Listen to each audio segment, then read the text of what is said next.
าสารอยู่ใส่น้อง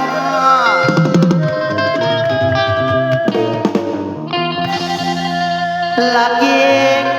ไปมาดวงจิตแดงเส้นตัวเองเป็นตาหนาย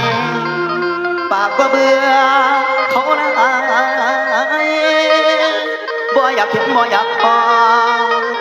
แต่ใจ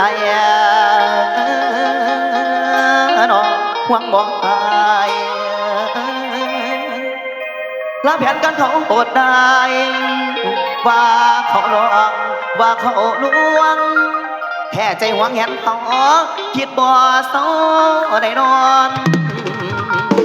รุมเอาลูกคุณพวกมาหนาไปที่น้ำกันเด้อ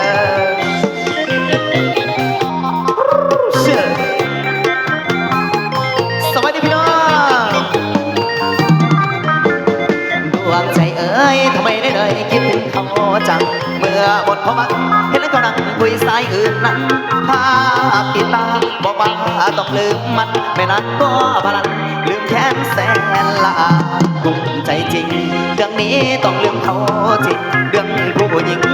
ไม่มีแต่เขาหรอกนะกัดฟันลืมเขาเดือดคอตาเมื่อกายดาคิดไปได้ดอกเองเดียวเกี่ยวหัวใจของคนห้ามเดียวโบอยู่มันคือลูกเก็บเขาบนระเบียงเลยนะบางบางอย่างนอทุนกับไฟมาบาดเจ็บมาซ้อสาวมาสวมมาสะดันพักเดือดไรทวีขึ้นนักตื่นย้อนว่าดึงว่าได้พี่มาก็อยากพรวอนในความเมตตาเธอช้ารักมากพี่จึงห่วงเธอทุกวันสั่นซ้ำสวงไม่มาทวงแต่มาขอคืนดียิ้มหน่อยนะเธอช้ายิ้มหน่อยนะอย่าดีพังปักอะไรไม่ตีเจ้าคือแก้วที่บาลับสีถ้าเธอวันนี้เหมือนเราไม่มีสิวันรำพันแนมาอ้อยมาอ่อนรำพันแนมาอ้อยมาอ่อนมาว่านักขอตั้งใจไม่ปรากฏแต่ใจคิดถึงแต่เจ้า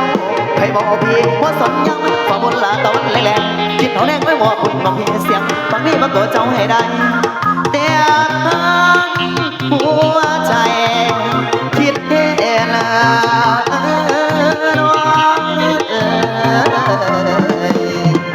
ขอบใจมาได้น้ำใจจากคนสวยหน้าเวทีเด้อขอบใจป่าเด้อขอบใจพ่อให้อยู่ดีมีแห้งลำรวยเบิร์ดกุศสุขุสุขคนกันแล้วกันคนโสดอยู่ใส่ขอเสียงเด้อ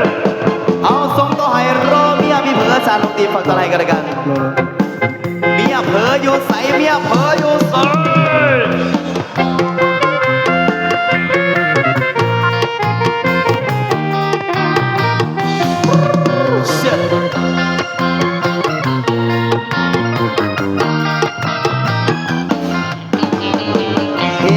่คนมีเมียเบียดปัญหาทุกวันอยากแบ่งปันเวลาไปหาสวรรค์เธอก็รู้ว่าพี่รักเจ้าอย่างไรเฝ้าห่วงใยอยู่ทุกวันเวลาเรื่องภรรยาไม่ใส่ครัวเพื่อครอบครัวให้แก่เขาเป็นธรรมดารอหน่อยนะพี่จะไปหาที่รักษาอย่าเพิ่งน้อยใจขอบใจคนสวยเด้ออยู่ดีไม่ให้นำไปลงขอบใจเป็นจังไรพี่ก็ยังมีเจ้าเป็นจังไรพี่ก็ยังมีเจ้าบอกให้พาไปบ่อยอดแต่บ่อยขอเวลาพี่บ้างนักร้องยังเอาไปแล้วเจ้าโหก็แต่สองคนหากันมาละหล่นจะบ่มีรอยราวยอมเสียสาวให้ไม่แค่ใครทั้งที่รู้อยู่แก่ใจว่าพี่มีเมียแล้วยังอุตส่าห์ให้โอกาสแมวซื้อสมแล้วรถรักไม่จากกลางคืนนอนหัวใจสงเศร้าคิดถึงเจ้าตอนก่อนเมียกอดดูลึกซึ้งด้วยความพันผู